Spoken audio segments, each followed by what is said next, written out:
কয়েকদিন বৃষ্টি হওয়ার পরে আবহাওয়া যেন একদম শীতল ছিল। ঠিক এখন আবার আগের মতো গরম পড়েছে। এত ভ্যাপসা একটা গরম, রোদ না উঠলেও তাপের দাবদাহটা একেবারে বেশি। তাই ভাবছি আজকে খুবই সিম্পল সিম্পল রান্না করব, আর থাকছে আমার পছন্দের পাঙ্গাস মাছ। আর এখানে আমি এক পিস বড় মাছ নিয়েছিলাম আলভিনার জন্য।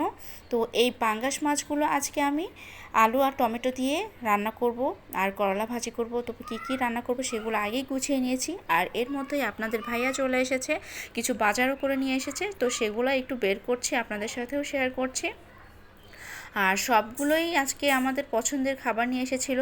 আলভিনার জন্য কিছু ফ্রুটস ছিল, কলা, আপেল, আর আমার সব থেকে পছন্দের ফল ছিল পানি ফল। আর এখানে আলভিনার জন্য কিছু গাজর বরবটি নিয়ে এসেছে, ডিম নিয়ে এসেছে। আর এই গাজর বরবটিটা আমার মেয়ে খুব পছন্দ করে, যে কোনো চিকেনের আইটেম করে দিলে বা যখন আমি ফ্রাইড রাইস করে দিই, এতে ও খুব পছন্দ করে। আর ওর সব থেকে পছন্দ হচ্ছে এই মিষ্টি কুমড়া। মিষ্টি কুমড়াটা যখন আমি একদম লম্বা করে কেটে নিয়ে ভেজে দিই, খুব পছন্দ করে। আর এই গরমের মধ্যে সব থেকে মোস্ট ইম্পর্ট্যান্ট আমার পছন্দের যে ফ্রুটস সেটা হচ্ছে আম। আর আমটা আমার অনেক পছন্দ।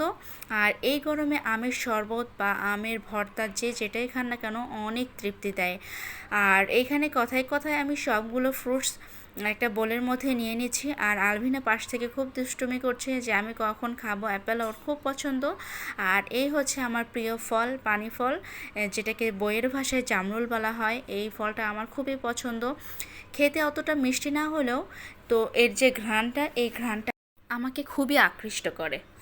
আর এইদিকে আমি চলে এসেছি কিচেনে, যেহেতু আমার সব কিছু গুছিয়ে নেওয়াই ছিল। তো বাজারগুলো সুন্দর করে গুছিয়ে রাখার ফাঁকে ফাঁকে আমি রান্নাটাও বসিয়ে দিয়েছি এদিকে। তো এইদিকে প্রথমে পাঙ্গাস মাছটাকে সুন্দর করে কষিয়ে নিচ্ছি। আর এখানে যে নোনতা শাকটা রয়েছে, এই নোনতা শাকটা কিন্তু আমার খুবই ফেভারেট। এটা সবসময় পাওয়া যায় না। আর এটা আমার বাড়ি থেকে পাঠিয়েছিল আমার মা, ফ্রোজেন করা ছিল, তাই এটাকে একটু ভেজে নিচ্ছি। আর এদিকে মাছটা আমার কষানো হয়ে গেছে, একটু ঝোলের জন্য পানি দিয়ে দিয়েছি অনেকটা। আর এই পানিতে আমার অনেকটা রান্না হয়ে যাবে, একটু ডুবো ডুবো করে দিয়েছি যেন মাথাগুলো খুব ভালো করে কুক হয়। আর এইদিকে পাশের চুলায় আমি পেঁয়াজ মরিচ বসিয়ে দিয়েছি, একটু করলা ভাজি করব, পাশাপাশি একটু রান্নার ফাঁকে একটু বিশ্রাম নিয়েছি, আম ভর্তা খাবো। আর এই আম ভর্তাটা এত মজা হয়েছে, একদম কাঁচা মিঠে টক না, একদম হালকা মিষ্টি মিষ্টি একটা আম। তো এই ভর্তাটা খেতে কিন্তু দারুণ লাগে। আর এখানে খুবই অল্প করে ঝাল দিয়েছি, যেহেতু আমার বেবিটা খাবে। আর এই আম ভর্তাটাও ওর খুব পছন্দ। তো এই দিকে খাওয়া শেষ করে চলে এসেছি, আমার মাছটাও কমপ্লিট হয়ে গেছে। উপর দিয়ে একটু ভাজা জিরার গুঁড়া ছিটিয়ে দিয়েছিলাম।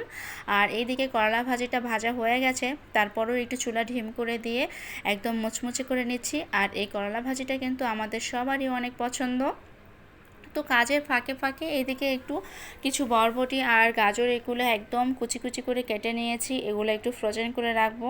কেননা আমার মেয়ে এটা বড় থাকলে খেতে পারে না, একদম কুচি কুচি করে এটা আমি ফ্রোজেন করে যখন রেখে দিই, কোনো আইটেম করব তখন তার সাথে মিশিয়ে দিলে বা সতে করে দিলে সে খুব পছন্দ করে। আর এইদিকে মিষ্টি কুমড়া কতগুলো চাক করে কেটে নিয়েছি, এটা একটু লম্বা করে কেটেছি, যে লবণ দিয়ে একটু ভেজে দেবো তেলে, তাহলে সে খুব পছন্দ করে। তো ও মিষ্টি কুমড়া বুঝতে পারে না, শুধু বলে কি এটা পটেটো ওয়েজেস খাচ্ছে, এই আর কি। তো এরই মধ্যে আমার রান্নাবান্না কমপ্লিট হয়ে গেছে, যেগুলো আগে হয়েছে সেগুলো আগে সার্ভ করে দিয়েছি। আর রান্নার ফাঁকে আমি গোসলে গিয়েছিলাম, তো মাছটা রান্না হয়ে গেছিলো, আমি টেবিলেই রেখেছি। এসে দেখি বাপ বেটি দুজনেই খাওয়া শুরু করে দিয়েছে, আর তাদের নাকি প্রচুর ক্ষুধা লেগেছিল। আর আজকের খাবার নাকি অনেক মজা হয়েছে, অনেক মজা হয়েছে। তো বললাম ঠিক আছে, তোমরা মজা করেই খাও। তো আজকের ভিডিওটা এ পর্যন্তই, ভালো লাগলে সঙ্গে থাকবেন। আল্লাহ হাফেজ।